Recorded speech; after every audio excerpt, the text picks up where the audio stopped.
एकदा एक गुन्हेगार माणूस ज्याने आपल्या रागात एकाचा खून केला होता तो फरार झाला. लोक त्याच्या मागावर होते. पोलीस त्याला पकडायला लागले.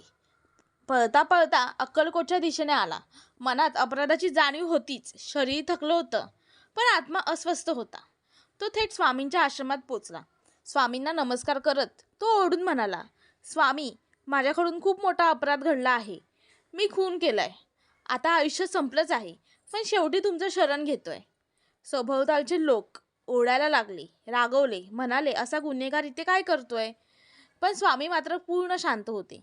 स्वामी म्हणाले, तू पश्चाताप केलास ना, मग आता तुझा उद्धार होईल. सर्व अपराध माफ होतील. पण पुढे आयुष्य भक्तीने जग. आता तू मुक्त आहेस. तो माणूस रडू लागला. त्यांचं हृदय इतकं हलकं झालं की त्याने आयुष्यभर सेवा केली, स्वामींचं नाम घेतलं आणि शेवटी शांततेने मृत्यू पावला. यातून आपल्याला काय शिकायला मिळतं की स्वामी फक्त भक्तांचेच नाही तर गुन्हेगारांचाही उद्धार करतात. जर खरा पश्चाताप असेल तर ते कर्म बघतात, पण मनातली भावना जास्त महत्त्वाची मानतात. त्यांचं प्रेम सर्वांवर आहे, चुकलेल्या माणसांवरही. असे व्हिडिओ तुम्हाला अजून बघायचे असतील तर चॅनलला सबस्क्राईब करायला विसरू नका. जय जय स्वामी समर्थ.